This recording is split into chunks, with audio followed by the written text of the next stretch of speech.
All right, it says we're live. Now let's refresh this, make sure we are. Takes a little while to load so we can, let's see. Still, no. Okay, add. Still going, let's see. All right, here we go.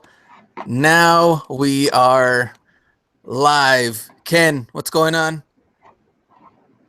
I'm just excited, man. I'm just excited for this show tonight. The first ever guest on a Hustler Hacks YouTube channel, live on Wednesdays. I've always talked to myself on screen, so this is going to be good.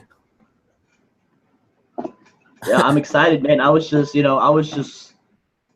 watching your video, joining your live, and then now, I'm here. It's pretty cool. Nice, nice. All right, let's get some shout outs first. Let's see who's in the chat. Impacted Mexican says, yo, what up? Re-Area Play says, hi, shout out to you. Flip-flops all day. Go out and get it. Yes. Eduardo Sanchez is here. Nathan Rodriguez is here. Eric, Zach, hi, Fly Hustler. Adriana says hi. Mr. Halfapino says hi. What's up, Glenn and Ken? What's up? What's Yep. up? And so cool. You may want to sleep on it is here, which we've also made an Oh appearance. yes. Yeah, on her channel. So you want to go to that.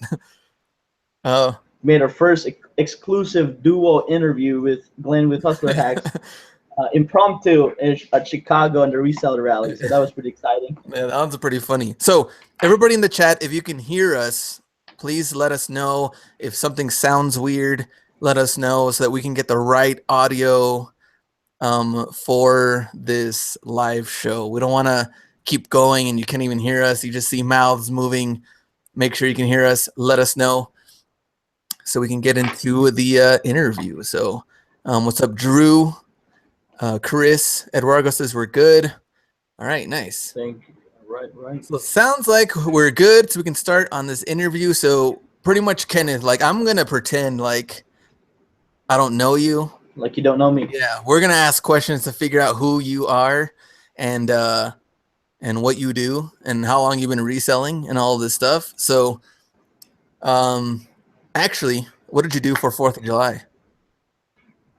4th of July. I did a lot of end of the month accounting for my eBay store. Look at this guy; he never takes breaks. It was just like I was just looking at it that this third quarter is gonna be the full swing quarter that I'm gonna be on it because I kind of started in this half of the second quarter already. So I'm just excited, and everybody's talking about uh, second quarter is like the slow quarter of eBay, and then third and fourth is gonna pick up. So I'm just thinking ahead, trying to strategize. Yeah, I think because like Q4, I mean, always does well, but I think right now a lot of people are going on vacation. 4th of July too. People got like what, Friday and Monday off. They took it full advantage. So that stuff happens, but it should pick up after all that stuff. So everybody says the audio sounds good. Eric, Drew, Rep Kicks Reviews, what's up? So nice. All right, so Kenneth, let's get into the questions. Who are you and where are you from? All right, so my name is Kenneth Gaetano. I'm Filipino. I moved here in the U.S. 3 years ago. Born and raised in the Philippines. Just been coming back to the U.S. in the last 10 years. And when me and my wife got married, we decided that we want to take on an adventure. And we figured out like let's move on to the States and see if we can make it out. And we did it. And ever since then, it's just been a fun, challenging, and exciting journey.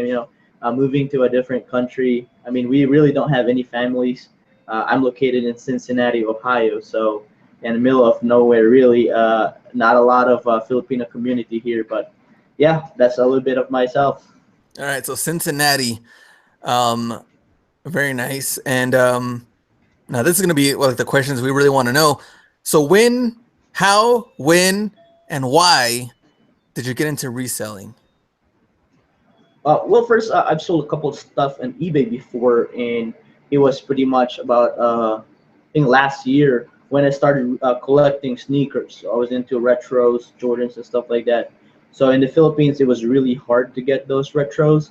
And moving here, it was just like, man, this is just so accessible. So I was starting to collect, and then came to a point that it was getting really expensive, right? And I had a job. It was my first ever job in my life, moving here in the States, and I was in a call center company. I was a supervisor there, and after that, um, I think I really realized that I wasn't really fit for employment, and I've always been an entrepreneur since I was young. And after that, I think September last year, um, me and my friend actually came up with a company, and it is a mobile brake service company. And it took off really slow, and after that, I was like, man, I just didn't love it, right? It was a lot of it was just like painful work for me. Although I've had companies before, and went back to the Philippines for Christmas, came home, I was like, man, I really need to get things going. So what happened there is, I've been an avid follower of Gary Vaynerchuk for the last 2 or 3 years, and his immigrant story just inspires me, and it just keeps ringing in my head, like where can I really put my passion in and stuff like that. And after that, the first of the like around February, I was dabbling about e-commerce and everything like that. Heard about drop shipping, just Shopify store, and then I just followed the hashtag 2017 Flip Challenge, and I was really interested in it. And I ran into an article about Glenn, about him paying off his student loans. So I was like, man, this guy actually did it. And because some numbers I was just seeing, like 5 grand, like I was looking for something that I can live off, right? And I was Yeah. like, man, if Glenn actually was able to do that, you know, and I was like, man, I think there's an opportunity, and all of a sudden it clicks back. It's like, man, when I'm going shopping, I always find deals. I'm always the guy that knows where to find deals. It's like, man, and then it opened up the whole thing about Nike Outlet, Ross, Burlington Coat Factory, TJ Maxx, Marshalls. I said, man, I just need to get some, like just some structure or some tips from this guy. So I start watching his YouTube videos and everything like that. And I emailed Glenn. I was like, oh well, like Glenn was actually the first guy I asked for help, because I've always been a guy that, I'm just gonna figure it out myself. And then all of a sudden, I'm trying to get into an industry that I didn't know anything about. So I was like, man, might as well go to this guy. He's proven it. He's done it. So went onto it and emailed like 2 emails back, and I asked Glenn if we could Skype, and I was like, man, this is just weird, like asking a random guy, just asking for a Skype call, like it was just a shot in the dark. And all of a sudden, Glenn said, yeah, like I said, when can we meet, and when can we Skype, and he gave me a time. We Skype, and I was actually sitting at a Nike outlet there because I was just ready to execute. Like whatever Glenn's gonna give me today, I'm just gonna go out in the outlet and execute it. So he taught me how to look for sold listings, all that stuff, and just went out and did it. So opened my store February. I started listing February 28th of this year, and sold my first item March the 12th of this year. So only what? How many months ago did you actually started? What was your like? Couldn't you only list a certain amount of products, like starting off, Yes. or So I was able to list. I think I started with 50. For some reason, I got 50 on my listings, and oh, then okay, and then what I started actually was I actually listed all the stuff from my house that I didn't use.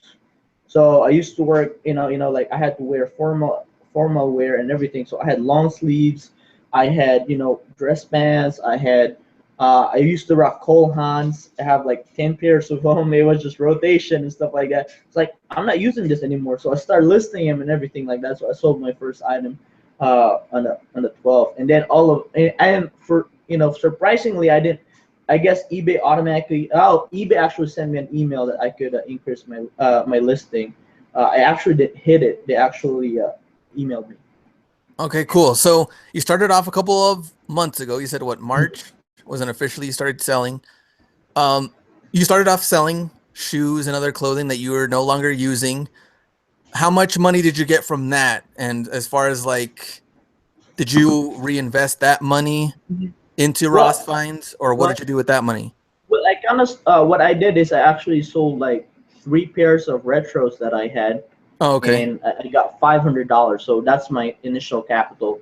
But I actually didn't spend it yet because I had to list all of the items that I had at my home yet.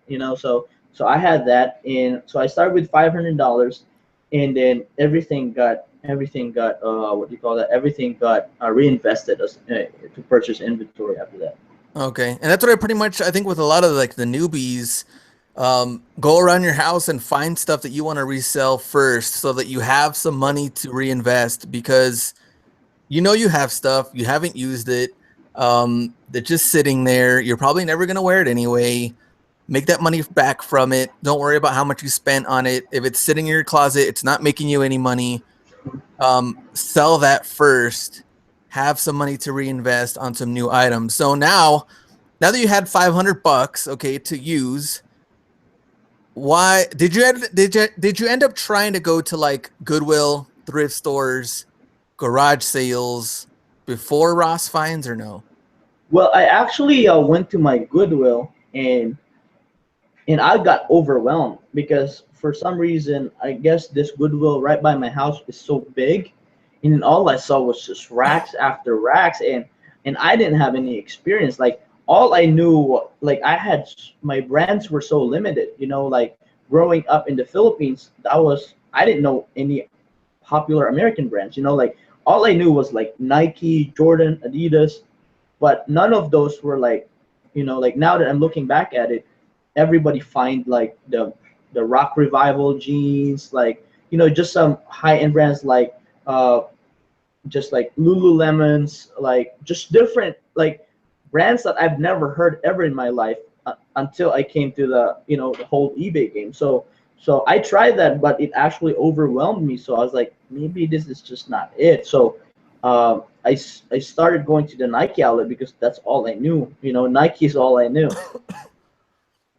So you pretty much also what we kind of talked about too, I think on previous shows, like after you've spent that money from being a newbie and getting the stuff around your house, now you're kind of focusing on like a niche that you do know and you know Mhm. some knowledge about. And I tell people that too, like if you feel you know shoes or even like dressy shoes, then go for Right. that. Like you feel Mhm. you know men's clothing, women's clothing, plus size Right. clothing, like Right. go with what you know first. Mhm. um because you're going to have a little bit more passion about it too if Yeah. you Mhm. have knowledge about it already instead of having to like go in blind, like you said, going into Goodwill not really Right. Right. Right. knowing anything that's going on. Yep. So I think that's a really good tip too, is to make sure people do that. Like whatever you know of, go into that first and then you can probably start getting into the different sections of like different stores and stuff. So what did you buy first, your first major purchase? Did you spend all 500? No, I actually, I think one of my first purchases was actually some some some basketball shoes, like Air Versatile, like just the low end basketball shoes. There were 1997 at the clearance, extra 30% off. Nice, So I was nice. like, man, I can't beat this. Yeah, right. Like I was just really trying to squeeze my $500 because I don't know, right? So I was just buying everything $19, extra 30% off. So I got the Nike Versatiles at first, and the um, some soccer cleats, Mercurial, like Tiempo, Mercurial and Tiempo soccer cleats, but the low end ones, Okay. like the ones that only sold. I mean, I think I only sold it for eBay for like 49.99, something like that. Okay. And so how did you know? Did you try to like research the Nike Versatile and the cleats, or did you just go off of them because they were like low priced? So you just kind of figured, Yeah. well, I have to make something if I'm spending Mhm. less than 19 bucks. Well, I look at the box, like their retail price was still like 110. The Versatile was 110, Uh-huh. and like the soccer cleats were still like 90 or 95. So I was like, man, even if I like selling this for 50% off, somebody's gonna buy it, right? And then that's when because like I was uh kind of like embarrassed to look at my phone in the store. Like I just didn't know, right? I was just like, man, crap. Like I was just like trying to like look around if somebody's looking at me. So I actually ended up like buying, I think, 6 pairs that day, the Oh, six okay. pairs. And then as soon as I got home, that's when I started looking at the product code. So your very first buy was kind of a little bit backwards then, as far Yeah, as yeah, it like, was. Yeah, yeah, it was just like like it was just kind of like I mean, like it was more of it was like intuition, and just my experience. Like worst comes to worst, like I'm losing 20 bucks, and then and I can return it. I was just like doing that, but for me, I was just like, I just need to do this. I just need to go out and do it. And like Gary Vaynerchuk always says, like stop thinking about it. Start doing it. And and then I was like, man, this is the only thing I know that I have at least experience on, Nike. So I was going there. So I had knowledge on retros, but I don't have a clue on any like regular shoe. But I yeah, know I know Nike sells. yeah. So let us know in the live chat if you're scared to look up items at any store. And Ken isn't the only one. I've gotten emails of people that are like, I just can't do it. Like, I feel weird. I feel shy. I feel like someone's looking over my shoulder. Like, what are you doing on eBay? What are you doing on Amazon? You're looking up prices. So I don't know that people have had that kind of like weird thing. You know what happens to me is like when I look at prices on my phone, I'm looking at completed listings. People for some reason think that I like work there. Like they always ask me, like, "Sir, you Yeah, work here?" because you have a scanner. Like people have scanners too, right? Yeah. I actually try to pretend that I'm showing it to my wife or somebody. You know how people like kind of like FaceTime people when they're in the outlet and stuff like Yeah. that. And it's yeah. For some reason, it was the first time I was kind of embarrassed to do it, but after that, as soon as like, man, like who cares? Like as soon as and then as soon as I like the next couple of times I went there, there was just this like two guys. I think they sell on FBA because they just had Bluetooth scanner and they were just like hauling racks. It's Right. like, oh man, if they're doing that, I'm just I'm like a small time here. Nobody will mind me here. Nice. So it looks at the live chat. It looks like some people, let's say, well, Drew Bryan says, how do you see completed listings? Type in the product, go to the filter part on the top right-hand corner, and then you can filter them out. Go to the completed listings and switch them to green. You'll see that. It looks like everybody else says, what? No way. Ross employees always see me. Zach says, I was nervous at first. Now I don't care at all. Let's see. I was not scared at all. Go in the morning when nobody is there. That's good. Adriana says me, but now I can do it quickly. Nice. Right.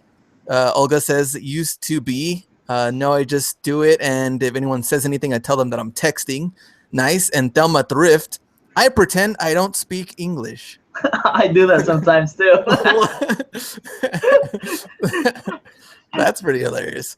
There's a pretty good thing you can do is like I always tell them. I used to do this at garage sales too. Is if I actually had to take a picture of something, I would tell them like, well, I'm texting my brother. I want to see if he wants it because I'm gonna go home. I let him know, hey, this is $10. Like, do you want it or not? And I'm just taking a picture of the item, see if he wants it. So everybody has kind of their own little technique, but that seemed to somewhat work. But it sounds pretty cool. I like seeing what everybody says in the chat. Um, it sounds like everybody is maybe some people got a little bit scared in the beginning, but now they're doing their own thing.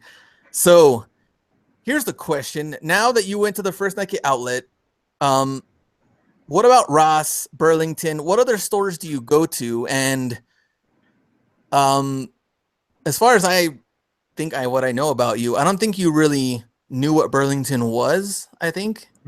Yeah, so how it started is like I went with, well, I personally shop at TJ Maxx. I've always been the guy that I want the brand, right? And I want a ball on a budget. That's what they call them. So I was just like, I've got a couple of things. TJ Maxx before. I've seen like really expensive jacket. Like I seen this polo Ralph Lauren leather jacket. It was retail price was like 995, and I actually bought it for myself for 250. Dang. I thought that was such a steal for me, but that jacket actually was part of the stuff that I sold. Oh, okay, good. It sold for $325. So I used it for almost a year and still made money on it. But yeah, so I have TJ Maxx pretty close to me. I have Marshalls pretty close to me. I didn't have a clue what Burlington Co Factory was. I've seen it once, and I thought it was just for coats. And Ross, I thought Ross was just in Florida. 'Cause we've been to Florida a couple times, and then I see Ross there all over the place. So after after that, so I had to do my Google Maps, and I found out that I didn't have a Ross in my area. The closest Ross to me is 2 hours away. No, So oh, man. How yeah, many? Just one, or how many um, Rosses? so if I drive 2 hours south, I could hit up four Rosses. Okay. And if I go drive to Indianapolis, there's three over there. So in 2 hour radius, I only have seven Rosses.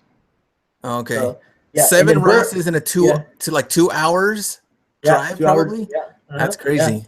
and I have seven Burlingtons in my city in an hour radius. Oh Uh, man, seven Burlingtons. I think that's the most I think I've ever heard from.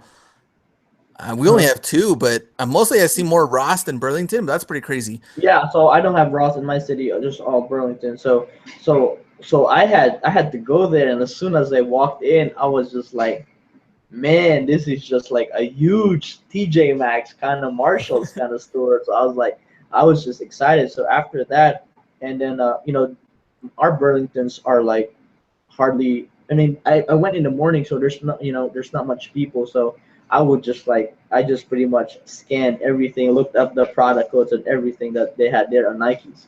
Nice. Eduardo says he has nine within 30 minutes. Is that Burlington? Let me know, Eduardo, and where you're from. Um, I think there was another one I was gonna answer. Man, where was the other question? I forgot Said, the other question are was. you 100% RA? That's right. That's right. Yes, I'm 100% retail arbitrage for now. I've tried some thrifts, some clothing, but I've only went twice. So yeah, all RA. Okay, so your only retail arbitrage at, I'm gonna name the stores. Ross, Burlington, Nike Outlet, TJ Maxx.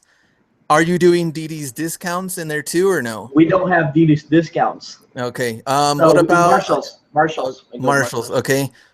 What about? I know it's not shoe related, but like Tuesday morning. I don't know if you've gone Yeah, we there. have one, but we don't. I mean, it's pretty much kind of like arts and crafts. Our Tuesday mornings are just arts and crafts. Okay. Uh, um, I go like one thing I found out recently is DSW. Oh, that's right. That you told me Mm. about Yeah. DSW, which they don't Yeah. have like. You're not gonna find Kobe's, LeBron's, Nope. retro Jordans there. DSW has more of like what's another store I guess you can compare it to? Kind of like Like rack room shoes. rack rooms. Yeah, yeah, like that. Like Yeah, that. kind of like that. So you picked up, what did you pick up from DSW? I picked up some Calvin Klein sneakers, and I just just from the experience. As soon as I held the sneakers, I was like, man, this is like nice leather. And then I looked into it; it was actually cowhide leather. So I knew it was worth it. So I picked them up for $20 a piece, Okay, and nice. retail price was 150. So it's like I was thinking like if I could just sell this for 80, I was more than doubling my money. Okay, nice. And Adriana, what about Nordstrom Rack? Nordstrom Rack I've been to, but from the photos I've seen from other people's Nordstrom Rack, their Nordstrom Rack are really really big, uh, and my Nordstrom Rack is really like really tiny. So I don't have much selections. I've been to There, I've bought a couple, but I haven't really. I only have one Nordstrom rack in my area, so Okay. like if with that kind of options, nothing really. Do you do any used like from Plato's Closet? Plato's Closet, I've actually went there a couple times already just to check it out because people have been seeing it. But I think, I mean, our Plato's Closet, they're kind of shoes that we get are like really beat down already for some Okay. reason. Like so that haven't really gotten any good luck in those. Okay. And what about Kohl's? Have you ever tried selling or anything from Kohl's? Kohl's, no. I've been to a Okay. Sears and Macy's, but only I've picked up only very few, maybe like 4 or 5 in the last 3 months. Okay. And Kohl's is kind of interesting. I have resold like toys from Kohl's when it was like Q4 FBA, but I haven't really done any like shoes clearance or anything like that. At least that I saw that was worth reselling. But Kohl's might have something. I guess depending on the area too and their sale. So let's go back to Nike outlet. How long did it take you for you to resell those Nike versatile basketball shoes? It was surprisingly quick. I actually I sold it within 2 weeks. Oh yeah, So that's kind of surprising too. It's not even really like a no, popular it basketball shoe. wasn't. Yeah, it was just like the most basic. I played basketball, so I was just like, man, this is just a basic shoe. But for me, I'm looking at it in my perspective, like, man, like your good basketball shoe or like a basketball shoe would run you like 80 to $100 now. So Yeah, like if somebody was, I've done it before. If I was just gonna play, use it in the park or anything yeah, like that, yeah. right? Like I just, you know, find something under $50 really to, beat up. So you got those for, let's say it was like 19 bucks, right? Plus 30% off. Yeah, so like 14 something. Yeah. So like 13, like 13 bucks plus tax, I Hmm. guess. Yeah, So what did you sell those versatile shoes for? 39.99. Okay. That's not too So bad. so So, yeah, so I was like, my first rule of thumb when I started was really, if I can double my money, I'm in it. okay. And did you offer free shipping or was it, Yeah, or I you mean, charge shipping? I had to offer free shipping. I watched it on your video. Okay. Okay, so 40 minus, let's say the 13% minus how much was shipping more or less? $10, Yeah, in 10 bucks average. more or less. Okay, minus 13. So you're almost there at double, figuring you made like 11 to Mhm, 13 bucks more or mhm, less mhm. for your first kind of like major Right. flip Flip. from the Uh-huh. Nike outlet. So Mhm. that's kind of interesting. I like to hear from the beginning stories to see what, where you started and what happened. Yeah, I mean, I'm actually gonna like try to look into my sold items and see what I actually sold on the very first. Yeah, I think Okay. I'm interested myself. Do you share your store with anybody or no? No, I don't share my store with anybody right now. The main reason why I don't share it because for a lot of people have been telling me like, man, I can't find that shoe. I can't find that item. I can't find that shirt. I can't find, like it seems like they're looking for the same exact thing that I'm buying. And then one thing I realized when watching your videos, I haven't found anything that you find.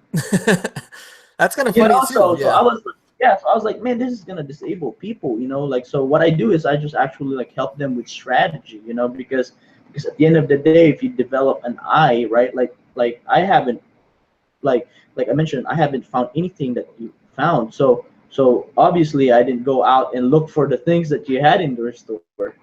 Yeah, and that's kind of interesting. I guess I've seen like well Ray Buena is here in the live chat. Like the Yeah. stuff that What you up, and Ray? Ray find, yeah, like the cleats that you guys find, I've maybe found like 2 to 4 maybe in Ross Burlington area. Like I haven't found as far as talking about like mercurials and things like that. Hmm. Um but as far as like certain Kobe's and stuff, when I go to the completed listings or even see the live listings and I see that there's less than like 12 live listings or something, that I know there's not a lot of competition, then something's a little weird there, that maybe not everybody's getting that same shoe in their area. So I don't know, like Ross, Burlington, Marshalls, these stores are kind of random.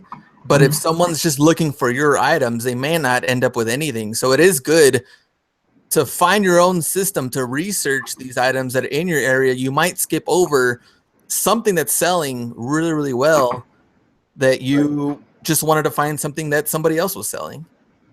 Mhm. So that's So yeah, that's kind of my philosophy about that, because I think sometimes people try to look for the things that you find and I find, and I think like I just like and a lot of times they ask me and I just direct them to your store. Just like, look at Glenn's, he's done this more than I did, you know. and I think one of the items that I got probably the most direct messages about is like the item that everybody wanted to find was the Supreme North Face Supreme. t-shirt at Ross. Did you find any of those? Nope, not at all. The Supreme and that Mega Blocks Zombie Apocalypse. I couldn't find. All I found was the diner ones. Oh, okay. Yeah, yeah, we talked about the diner one last time. Anybody in the chat, if you found the North Face Supreme t-shirt at Ross, let me know. And or if you found the Zombie Apocalypse Call of Duty playset, you let me know too. Those were both pretty like more than doubling your money Ross finds that were actually kind of rare. I didn't find any of them after that. I only found one a piece, but that was a pretty cool find. I was hoping I would find more, but that didn't happen. So let's get back into what we were talking about. Okay, you had your first sales. Now, where did you go from there? You sold a couple of things like the versatile shoes, stuff from the outlet. Now, did you start going to these other stores, spending more money? What happened? So I actually started going to Marshall. So what I did is I would go like one day all Marshalls. I would go like an hour radius all Marshalls, and then the next day I would go all Burlington Co Factory. So that was my route, like Marshalls, TJ Maxx on a one day, in Ross. I mean Burlington Co Factory on one day, and Nike on another day. So I did that. Marshalls, we hit like the when the first time I was doing Marshalls, I found all those soccer balls. I mean, there weren't the special ones yet, but they were for $8, and I was reselling them for 49.99. Oh man. Yeah, so I had a pretty good flip there, and then I was just looking for sports equipment. That was just my target, and like because I saw it that it was moving fast on my store, so I was like, man, I should just like focus on this niche. I just go like sports equipment, gloves, baseball gloves, swimming goggles, swimming cap, shin guards, uh, football gloves. So that's how a lot my I mean that's a big bulk of my inventory at the start. And did you spend like all of your 500 already at this point? Yeah, that's when I in one week I actually was able to spend $500 with inventory, and I was just like, fingers crossed. That's what I did. So, but so I think I was pricing everything fairly decent, and and things start moving. So I was like, man, I need to get things going. No, I need to get things going. So it was just it's either like so I was listing a lot more of my stuff slowly. Like retros that I wanted to keep. I sold uh, my Jordan motorboat nines, Oh, okay. which So, was the hardest piece that I had to look for. so you started to let go more of stuff, I guess more personal items so that you can Hmm. reinvest in more Hmm. items to resell then. Hmm. Yeah. Makes sense, especially if you didn't have, if your 500 already went within that Right. week. Yeah. Hmm. Yeah. Yeah. So like maybe after like first week, second week of March, I was out of cash already, and it was just all inventory, and then I would just reinvest everything, and after that, that's when I started opening like doing Instagram, because I immediately said like I need to learn more from other sellers.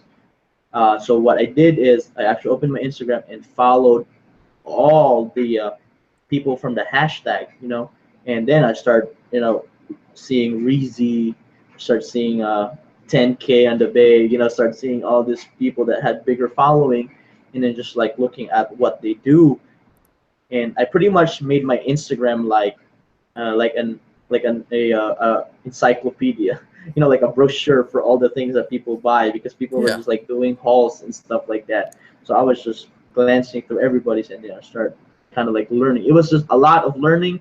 I think my wife can attest to this that like late at night after coming home from sourcing and listing, I would stay up all night just chasing hashtag, just chasing hashtag after hashtag. Like a lot of the first month was listing. I mean, if you look, I put it into perspective. I only sold 2,800 in my first month. Okay. You only sold 2,800. Yeah, I mean, because I was doing this full time already, right? I mean, and I had to do all my bit. I mean, I had to do all my expenses, and I need 2,500 to meet my basic needs without eating. Okay. Without eating.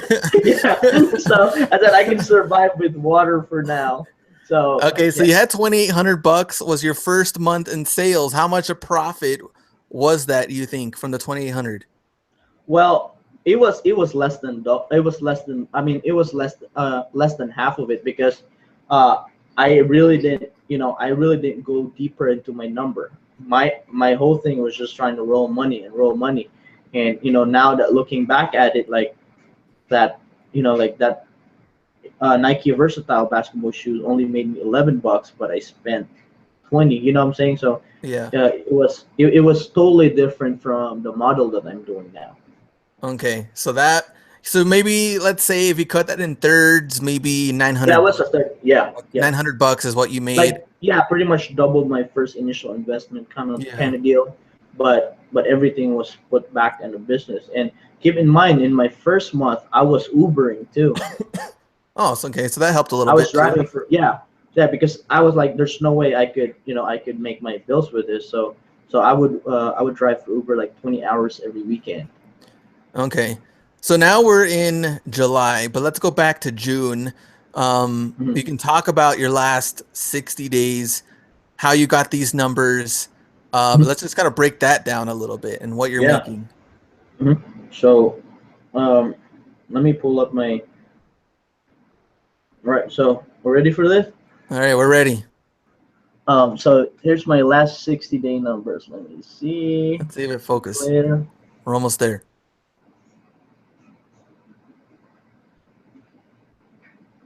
That's so odd. Oh, too bright. Let me lower my brightness level. We're almost there. We'll All get right it. then. Okay, there we go. So $23,693 with 730 active listings. You've sold 409. Mhm. This Yeah. is in the last 60 days, correct? Last 60 days. Yes. All right, so 730 items. That's crazy. So how did Mhm. we get to this point? We talked about the first month. You made about Mhm. 900 bucks. Now you're using that money, you're reinvesting, you're buying more things. You're going to a lot more Ross's Mhm. Burlington. You're going out of your area. Where are you Mhm. going now at this point? So yeah. So like April, April I started. April I visited my first Ross, which is 2 hours away from me, and then as soon as it was in Louisville, Kentucky. As soon as I hit that area, they had four Rosses and they had four Burlingtons. So it's like, man, I could stay here all day and source and go home, after traffic hours. So I started doing that every other day, and like a lot of it was just capitalization. So I would come home, I would leave shoes because I didn't have any money. So I was so like picky on what to buy because because you know because I had limited capital. So I'd go home and every time I would just look at my collection. By this time, April, I mean, to put it into perspective, I think I had 50 retros. I sold half of it on December just to have some Christmas money and spending money. And and to start off, I pretty much sold five of this by this time. And then now I start looking at it. I was like, you gotta go. I was just like looking at each shoe and I was like, you gotta go, you gotta go. So I was just scrapping anything I can find. To It came reinvest. to, yeah, to reinvest because, like one thing, with business that I know, like you gotta put back, more money, more inventory is more chances of you making money. So that was just my mentality. I started selling my T-shirt, started selling my shoes. I mean, literally anything that I could find. My wife joined in. She was selling all her shoes that she didn't use and everything like that. So going pretty much every other day of a full day sourcing. Okay, every other day. What does gas look like to go to, I guess a couple of hours away, 2 or 3 hours? I'm able to get away with a tank of gas. I have, I used my wife's car, a Honda Civic. You rode in it. We went to Chicago. We were in Chicago, so it gets pretty good gas mileage. So I'll spend $20 on one day traveling, and I have a budget of $10 for food max. Okay. So I do that, and I'd come home and just do that. So by March, April, May. By May, I started just doing radical because I was just like seeing returns. I believe I did 6,000 or 7,000 in March, April. Started doing Okay. that in April. So I was like, man, there's just big potential because like I'm looking at my charts like over 60% growth from last month. So I was like, man, I was just like going at it. So what I did was we did something radical in in May. I actually postponed paying one of my car payments, which was $400. I postponed paying that because we called our the bank is that they said like it was like $25 for late fee. I was like, oh, I'll make that in one shoe. So late payment. So I had that money set aside. So I reinvested $400 in one day, and I told my wife like we gotta give up something radical to get some radical results. So one week we did ramen noodles for 1 week. It was just water, ramen noodles, everything cheap. I bought a bunch of bananas. They were just like 60 cents a pound. It was just radical. And we did that, and then the next week I was like, we gotta like I was sick of ramen noodles already. It's like I look at grocery, what's the best deal? Kroger brand frozen pizza was three for $10. It's like, okay, we can upgrade to pizza. So Nice. Fine dining.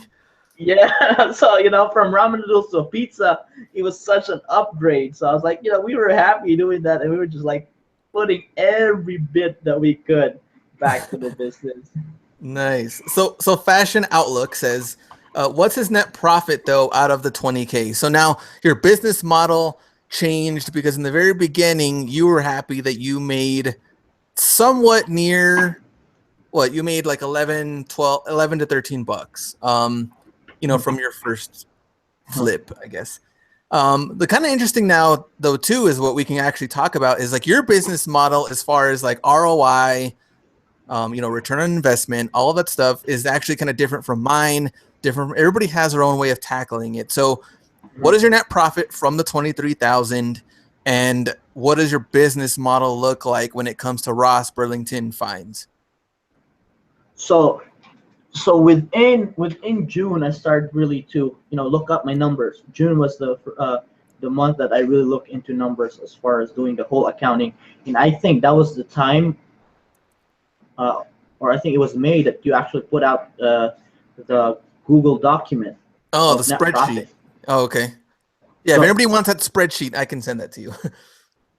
so Glenn has it. So good with Google Documents. I suck at Google Docs. So I actually made my own Excel spreadsheet.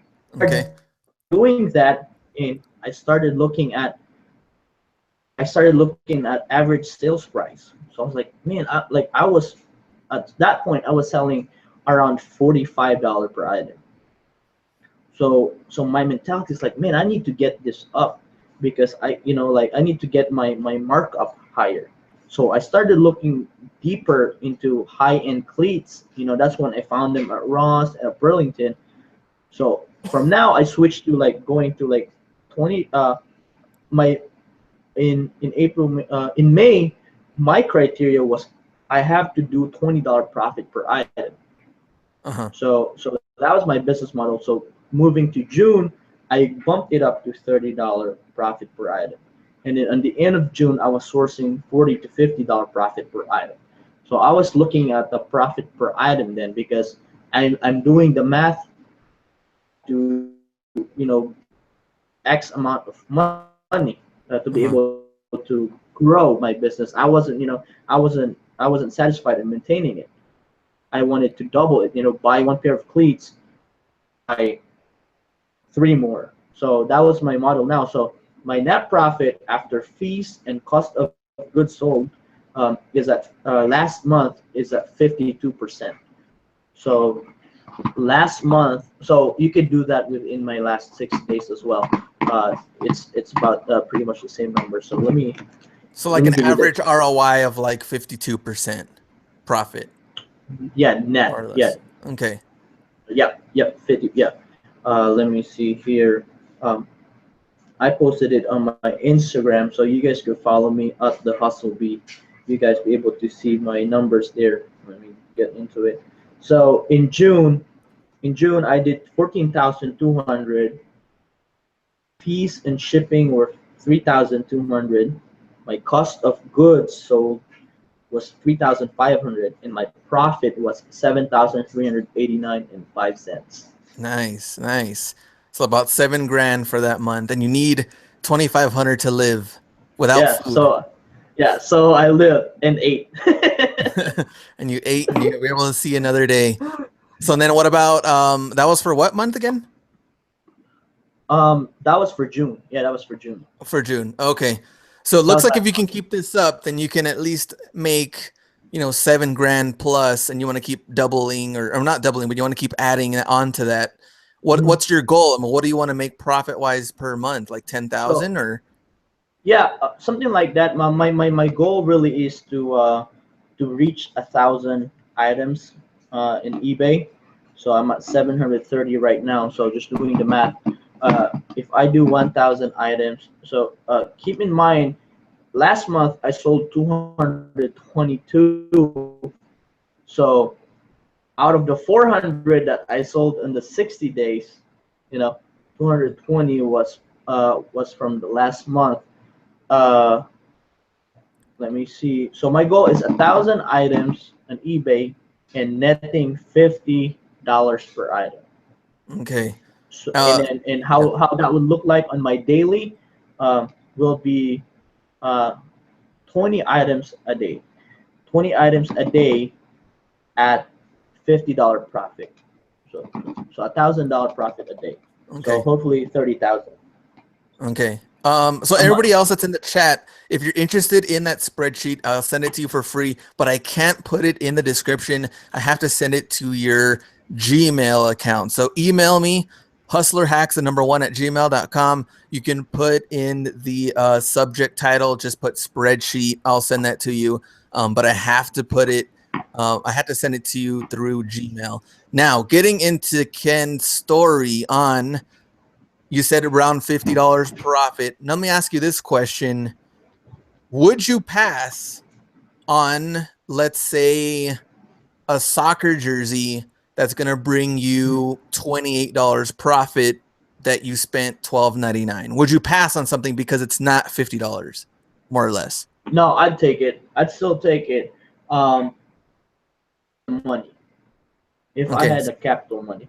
So I Okay. So, still scan through all the jerseys, and then if you look at it, like they're easier to ship, they're light, storage won't be an issue, and yeah, I actually bought anything. If I see a jersey under like the Nike jerseys, anything under like $20, I pick them up.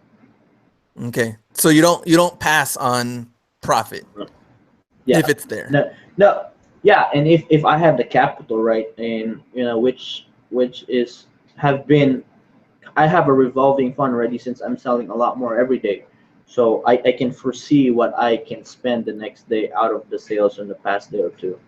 Okay, nice. And we have two back-to-back questions, but I think they're both relatable Perfect. anyway.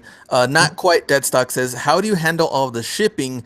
Marvelous Fitness NYC says, how does he list efficiently? So now I think your wife comes into play Mhm, when it comes to these two questions, about handling shipping and mhm, listing efficiently. mhm. So right now with my shipping is I'm not really shipping a lot if you think about it. Let me see here. I'm averaging 7 sales. I average 7 sales a day within the last 30 days. Okay. So shipping 7 things is very doable. That's one of the main reasons I want to raise my profit higher because I can only ship so much. And my end goal would be 20 items. 20 items would be kind of like a lot already because I don't want to take time away from sourcing and listing from Okay. shipping. So that's how I balance because a lot of my model is my hard task in my business model right now in eBay is the sourcing part. The because I drive so far Yeah. to be able to hit up more stores. And as far as the listing would concern, my wife actually loves listing. I'm the luckiest man on earth. I don't have any listing issue, and so she actually like there are times that she actually like this is it. It's so easy to list. Like so we actually get our listing up within 24 to 48 hours. Okay, nice. So do you ever go try to find stuff and source for stuff and she goes with you, or is she staying home and listing stuff, or is it just depending I on I'd the day? say I'd say like she goes more with me now. Okay. Before she had to pick up some part-time jobs when we started, so actually help financially for us. So, but since since June was the full month that she didn't have to work. She just went with me sourcing. So it's really fun because she loves shopping, I love shopping, and we get to go to different places every day. Nice. So she's not working then. Is she full time with you technically Yes, now, or yes, okay? full time with me technically. Okay. So both of you guys are depending on the one income that comes in from eBay period. Yes, yes, yes, correct. Okay. All right. So let me go back to the questions because now they're flooding in. Um, let's see. Of the active items, around how many are just shoes? Right now, I could say 500 are shoes, 200 are clothing and sports equipment. Okay. Um, how are you going to pay your taxes? So right now, taxes is with I have an LLC set up, so you only pay your um, your income tax, right? Your net profit, your net income. That's how you pay on. So what my whole technique this year is everything just gets reinvested in the business. So by the end of the year, I may have a really low net profit because I buy everything. And I then pretty also much yeah, you can also write off, I guess, how much inventory you have left over yeah. at the end of So the. so yeah. So pretty much by the end of the year, looking at hopefully I'll have 100,000 inventory worth, and that will be offsetting the income.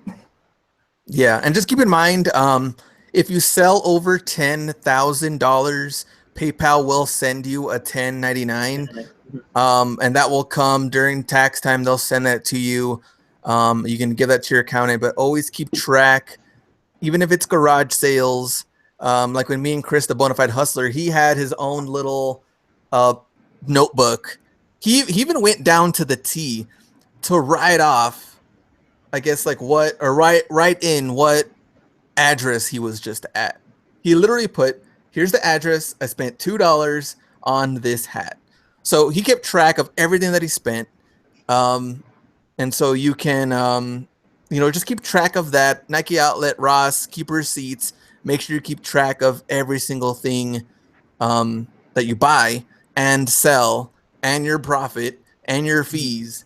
You have to keep track of all of this stuff. Um, Let me go back up. Let me see what the question. What shipping company do you use for shoes? I use USPS. I'm pretty Yeah, sure you same do as the me. same, right? Or just regular post, United States Post Office or Postal Service. Do you ship priority shoe boxes or just poly bags? Priority shoe boxes. Okay. Anything over a pound is priority shoe box. Let's see, a special photo setup and how many pics for sneakers is recommendable? Um, I my wife takes the photos. Nothing really. We just use the white styrofoam board from the dollar store. I just put it up there with actually we use two lampstands, and we just bought the daylight bulb. I believe they're 5,000 K their temperature, and that's pretty much it. And she uses an iPhone 6. Okay, very nice. Let me see. Let me go back up. Man, where are we? Um, what's your turnaround time frame? And I think that just depends on what shoe, right? Mhm. So right now, 2 to 4 weeks really, with my business model right now, because I'm going for the long term, and at the end of the day, if it's not season, it's not really gonna sell. So I'm trying to anticipate seasons now. Okay. Is there any point to where you're like, you know what, this is not selling. Let's just put Mhm. this low, try to get my money back, take it Yeah. as whatever happens and go on. Yeah, I've had a lot of those. I think last month I actually cleaned up almost 50 pairs of shoes that I thought was gonna sell. From so I actually the longest I kept them was like 2 months, 60 days, and what I did is actually send them to auction. I auctioned them off at the cost price. So, for example, I got this item for $20. I would auction it off for $20 and add $10 $9.99 flat rate shipping. So Okay. that's how I would get my money back. And usually, if they sell for 20, nobody other bids, I'd lose money on fees. But that's $2 to $3 on fees. So Okay. yeah, I move stuff away, and especially with the model that I'm going through right now, we're just trying to get the highest profit margin per item. So I'm willing to get some money back on the things that are not moving to get my cash flow going. Okay. Very nice. And it says here, I guess I'm wrong. It's 20,000 for PayPal and 200 Yeah, transactions. My fault. PayPal. Not 10,000, 20,000. Thank you for correcting me. Um, let's see. Man, where am I? Someone said something else about taxes. Oh, you better get quarterly payments set up or you will have to pay a fine at the end. The quarterly payments too, I actually just started doing that because of merch by Amazon. And tell you the truth, I actually do like the quarterly payments way better than just that last uh or I guess the next year paying like everything at Mhm. once. I mean, it Mhm. just sucked just to pay all of that money at once from the profit that I made from the previous year. I do like the quarterly setup. It's probably something you can do, especially if you're selling so many. In this case, you have like Mhm. 700 live items, but um, that probably could be an option. Let's see. Let Yeah, me go or to back play here. definitely. So um, this third quarter, that's what I'm planning to do this quarter, because if you think about it, my second quarter was just kind of like a trial run if I would make it Yeah, or break it, right? Because yeah, if you think about it, I'm not even a year on eBay. yeah. Zach says I have over 6 watchers on mostly all of my shoes. He has 10 pairs live right now, but haven't had a sell in a while. Anybody have any suggestions on how to get a sale? Maybe lower the price or just be patient? Sometimes when I have those, I actually lower them $5. Like when during times that I on my downtime, I usually check my listings, who Hmm. has the highest watchers, and if I look at a certain listings, for example, like man, this thing has been here for almost a month now, and I have a lot of watcher and nobody's moving. So I usually lower it $5 at a time, and then once you have that activity, it actually sends them an email, right? Yeah. An item that you're watching has been lowered by $5. So a lot of that, I mean, I'd say 50% of the time, I'd get people to buy it now because they're like they see it, other people are watching it too, so they could somebody could buy it before them. Yeah, they don't want to lose out. Jason says, do you always list your stuff with the best offer option? Yes, I do. My whole principle with that is I'm not willing to lose a sale over a $5, kind of discount. I'm Okay. always down to negotiate, especially now with the higher profit that I'm putting up on my item. I usually go even to the most. I mean, like today I discounted an item for $20, but I was making $70 off of it. Okay, cool, cool. Let's see. Eduardo says, Ken, what departments of Ross do you mostly check for clothes? Athletic, the active. Mostly just men's? Yeah, I don't have any knowledge yet for women's, so I stay on men's clothing for now. Okay. My Any wife, kids clothing? no, Okay. I hardly go kids really besides toys. Okay. So you don't have any kids' shoes as far as like Jordans, Kobe's? I haven't found the kind of Jordans and Kobe's that would sell. So Okay. pretty much like a KD Fire and Ice where everybody has them. Like Team Jordans where they're priced Yeah. at like $50 that don't really move. Okay. Backflip says, what is the best way to sell items fast? Should I do a best offer, bidding, or buy it now? And in that case, do not do bidding. Auctions will take a while. You may not even get a bid. I would do buy it now with best offer. That's offer. Yeah, same thing, Okay. same thing. Let's see. Do you do free shipping or how do you do? I know you have a different system when it comes to that, right? I do free shipping on anything over $60. Okay. Anything over 60 bucks, free shipping. Anything under that, you will charge. How much do you charge? I do 9.99 flat rate because I just average it out. For East Coast people, I pay like 650, something 652, and then the West Coast, I pay the most I will pay is 12.40, something like that. Okay. So you'll take a small loss, I guess, for like Hmm. $3. Yeah, But yeah, I kind of I like that little model because um, you can still make sure you're charging for the smaller items less than 60 bucks. Because I do think that like the, $60 and over, you're probably making really good profit, really good numbers on those anyway, yeah, which are mhm, probably like the cleats and a lot of that stuff. yeah. Let me see. Let me go back up. Do you ship shoes in original box? Yes, when it's from the Nike outlet, when they're not from the hash wall, like the clearance rack. But a lot, maybe I only have like out of the 500 pairs of shoes I have, I probably only have 20 pairs of shoes that have complete boxes. The Okay. rest are new without box listed. Okay, cool. Now, Chris says, do you plan on selling women's and dress shoes in the future? Yes, definitely. I have Kohan sell pretty well for me. I've picked them up. I see them too.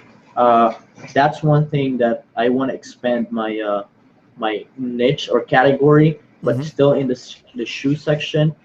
So because my whole thing is I only have 24 hours in a day, right? And when I'm going at this routes that I do is I want to get in and out in a store within 30 minutes. Okay, cool. So I want to stay. If it's men's shoes, I just go zigzag on men's shoes, go zigzag on women's shoes, and then I'm out. Okay, cool. So like if I like going to a going to a different section or department, it actually cuts time on me. So because right now I'm trying to go after volume now. Okay. Makes sense. Let me see. Little Vet says, "What's quarterly payments?" We're just talking about paying your taxes quarterly. You pay every 2 or 3 months. So my next one's due in August. Instead of paying all at once at the end of the year from the money you made. The Cloud says, "Have you ever returned something to Ross that's not moving or getting attention?" Yeah, I actually did. Especially I did it maybe like 2 months ago. During the start, like you mentioned before, the more you go to these stores, the more they recognize you. If you're a good buyer, they try to treat you well. Uh, so returns are kind of like a pain for them, right? It's actually a loss on their sales goal. So it's actually taken away from them hitting their sales goal. So I tried not to return stuff at those stores. So what I did is I would go to like the furthest store that I don't usually go and return it there. Yeah. But recently I haven't really returned it, because a lot of it was just your research. If you're researching it right and pricing it right, I'd rather break even and sell it on eBay, and then gain a good feedback than returning it to Ross and possibly hurting the store and the employees not liking it. Like, who Yeah, does this I guy always think he is? Returning stuff yeah again? yeah. I'm always looking at the win-win situation, right? And if Yeah. I break even on eBay, it's a win for me. I got rid of the item, got my money back, and it's definitely a win for whoever bought that because he pretty much bought it at cost. Yeah, he did really good. Okay. And Ray Buena says, um, he returned something today. So it does happen. And especially if Yeah. something really starts off really, really good on the market and then takes a huge dip, maybe, something just isn't selling good, things happen. You can return it, but I do like what Ken said. Get that positive feedback. At least make your money back from it. You will still get something, even though you're not making your money. But that's really just, down the road. Things haven't moved, but I wouldn't panic and get into that mode, very quickly. Just wait it out and see if that item sells. Um, Let me see. Let me go. Do you ship overseas? Right now I don't ship overseas, just because of some package, those packages get lost or anything like that, and I don't think I'm qualified for global shipping yet. Okay, not yet. Okay. I can't sell on eBay since I'm young. What would you recommend to sell shoes on, apps, websites, etc.? And I think Zach had a pretty good response. You can use OfferUp, Let Go, Facebook Marketplace. So you can use other probably local sales if eBay isn't doing it for you. Um, Let me see. Are all jerseys from Ross authentic? Yes, as far as like real, they don't have they don't have fakes, I should say. As far as not real. Let me see. Let me go down. What about your return policy? Do you accept returns? Yeah, right now in my listings I have no returns, but when there's a customer that wants to return it, I accept it, given the boundaries of if it's still new. I pretty much reply to the customers like we aim for 100% satisfaction in our experience in an eBay store. So we would accept this return as long as they're in the same condition where you got it. And of course, we'll have to inspect it as soon as it gets here and send you a refund after it's passed inspection. Yeah. So All yeah, right. still accepting returns, but just not putting it out there because eBay will eventually let you accept the return. Yeah. Yeah. eBay is gonna make you do it anyway. Right, right. So that kind of sucks. Wes says, "Does that Charizard behind you flip well? I totally played with one in the store and put it back." Yeah, I actually that's one of my experiment buy from Ross. Uh, I'm hoping to sell it. Like I have I have a bunch of plans. Right, one of my plans is really to stock up on toys for the fourth quarter. Okay. because eventually they will sell. But I haven't tried listing all the toys, so all the toys that I have are pretty much kind of like stacked behind me or just hidden under, and then I'll get to it come Christmas season. Okay, nice. Do you list them even if there's dirt or something on the stock or sole? I guess if a shoe from Ross that you get is somewhat dirty, do you just clean them up, or do you pass on certain stuff if you notice that, I don't know, maybe Yeah, like air bubbles like kind they, of yeah, scratched, or I don't know. yeah, they've like I've seen a couple like shoes have been tried on, right, and then you'll get scuff here and there, but I pretty much take a photo of it and put it on description and sell it like new with flaw, Oh, okay. new with Okay, if it's a defect. huge flaw, then Yeah. yeah. Okay, makes sense. Black. Let's see. Let me wait. Yvette, backflips is stuff worth buying, even if I'm making $10 to $15. I think yes, if you're spending $10 to $15. I mean, you're doubling up your money. If you're spending 75 plus tax on Kobe 10s and you're making $10, I don't think that's worth your time and money because you're investing a lot to get a little bit back. But if your cost is low, I think that's really, really good. Let me see. Let me go. Man, where am I? Okay. Ray says, Glenn, can I get one of those Nike Destroyer jackets at your cost? Which is a pretty funny question. I know. And then Ray has that little face on there. The destroyer jackets were pretty sick too, um, No. and I don't mind um letting some people get some cool deals on there, especially like Ray, because well, we've known Ray for the last. How when did we just first start talking to Ray?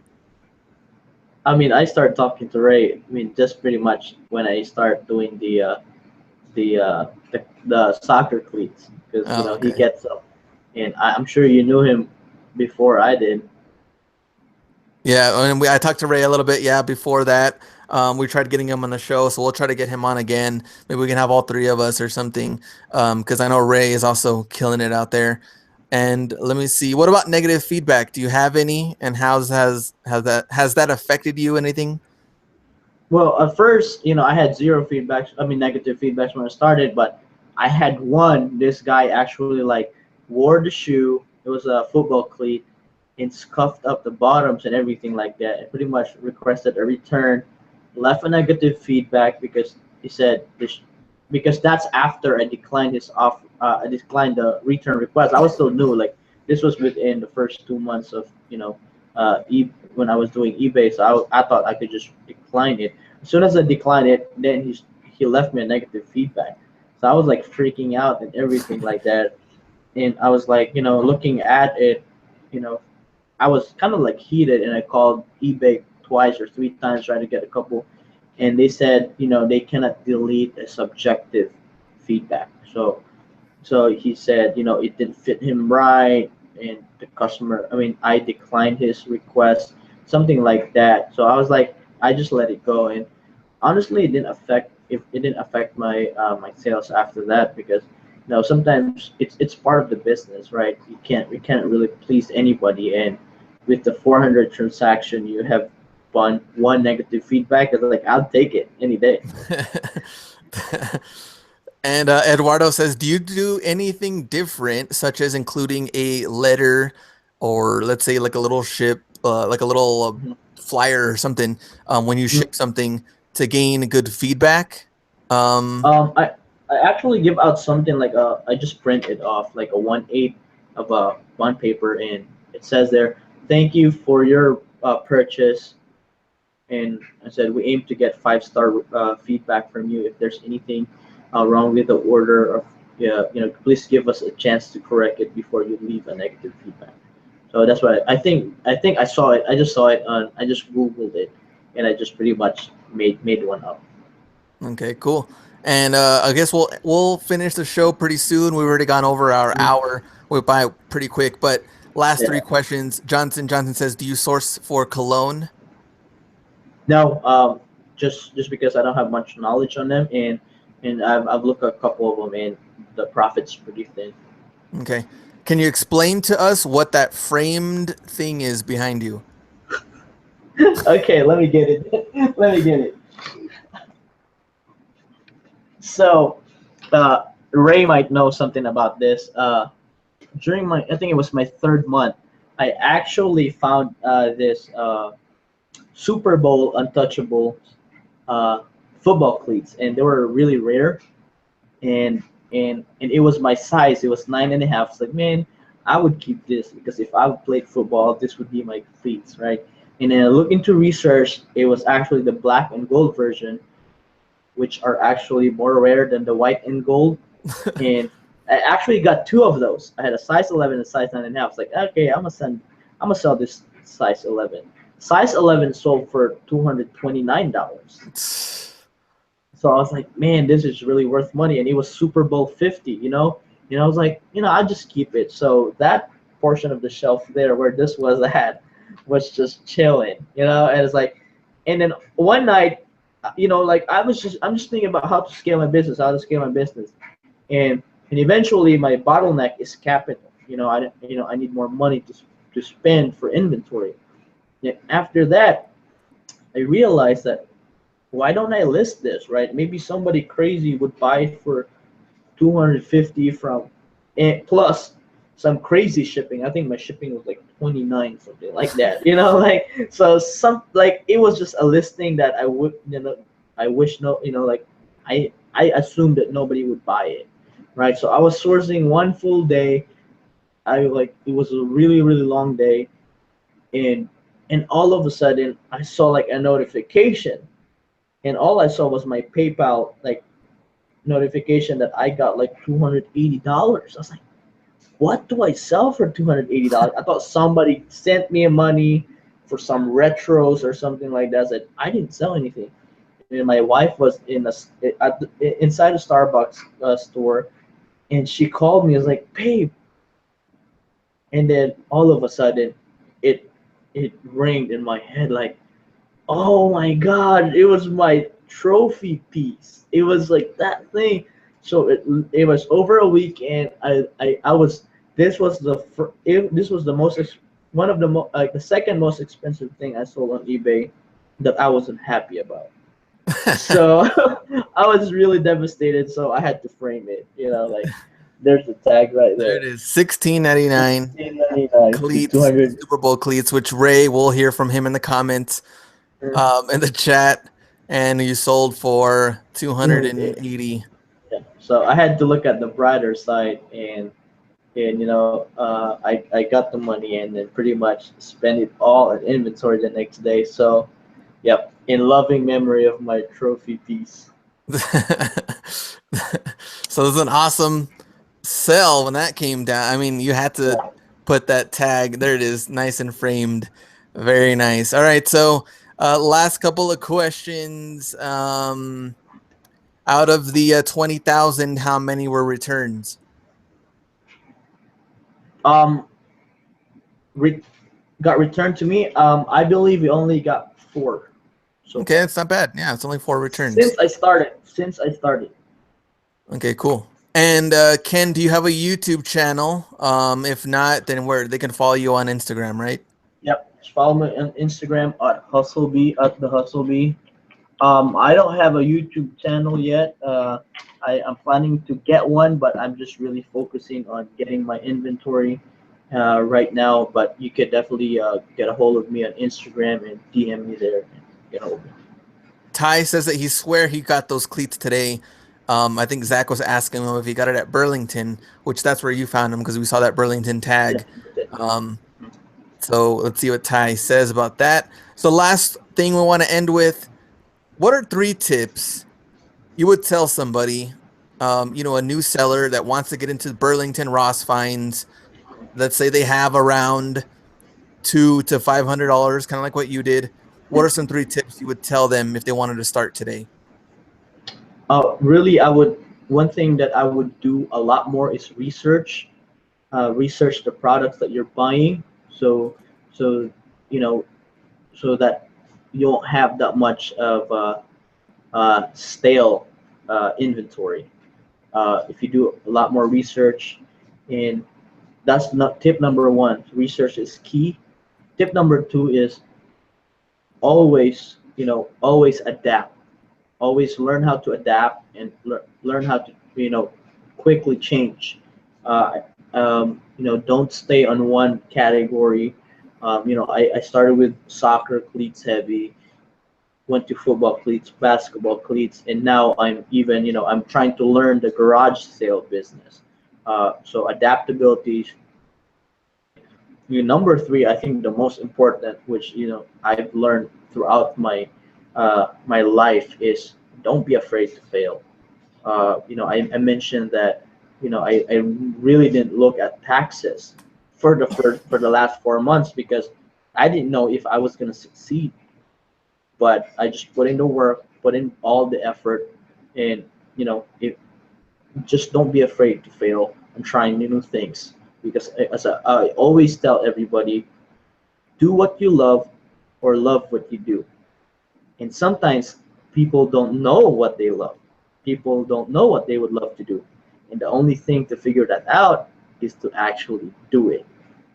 And a lot of times people don't find out what they love, or people doesn't learn how to love what they do because they're afraid to fail. So failure is just, I've always told myself, I never lose. It's either I win or I learn. There we go. All I do is win, win, win. That's all you do. Just Yes. win Yep. nonstop. Yep. All Yes, right. sir. So I thought this was pretty good interview. Let me know in the live chat what you thought about the interview. I thought we had a lot of good questions as far as like what he does and what happened from the very beginning. At least it wasn't even that long ago, too, from like, when you started to resell. So I thought that was really, really Right. cool to go, question and timeline and see how far, you've pretty much grown this business and where you plan. I guess what do you plan to do now? Like as far as like grow that up and Yeah. keep going. You said Yeah. garage sales probably Mhm. next, maybe Yeah. YouTube. Yeah. I'm planning to get into a thousand listings really within the next 3 months for the third quarter, and to brace for the fourth quarter. And apart from that, is I'm just trying to help out a lot more people.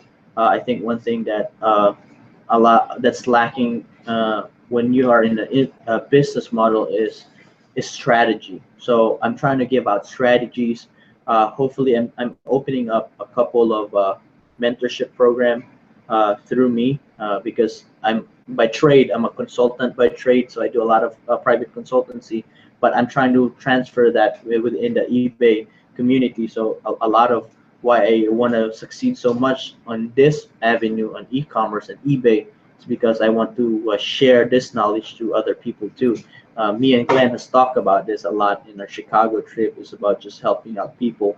I'm just really willing to give out all the strategies that I have, the systems that I have. So I'm trying, and I'm trying to maybe do a Google Hangout within a week or two, and then move into a YouTube channel. But as far as eBay would concern, I try to get it to 1,000 listings, grow it, make it more as profitable as I can to make it as a model that I can share to other people. All right, very nice. So that's it. And guys, if you're in Arizona, El Paso, Texas, Dallas, Texas, please sign up at my website free. I'm trying to get a head count of when I go over there, who I could meet. Hustlerhacks.com/meetup. I'll put that in here in the chat.com. And I'm also going to be in Denver in October. So if you're in Denver area, also let me know. Hustlerhacks.com/meetup. And Friday, Ross finds of the week as normal. And this is going to be a really, really good one too. A really good find that I know Ken also found and also made really good money on. So you guys will like that Ross find of the week. So thanks, Ken, being on the Right. show. We might have to get you more often, Sure, so we can sure, talk sure. some more. Yeah, Ross, eBay, Burlington strategies. So thanks, guys, for watching this video. And any last words, Ken? I mean, as Hustler Hacks would say it, go out and get it. That stuck with me, and a lot of it is just execution, and don't be afraid to ask for help. There we go. That's what I like to hear. So go out and get it. Tattoos, get that imprinted on your body, and you'll be hustling every single day like Ken out there. So thanks, guys, again. We'll see you on Friday. Ross Finds of the Week. Go out and get it.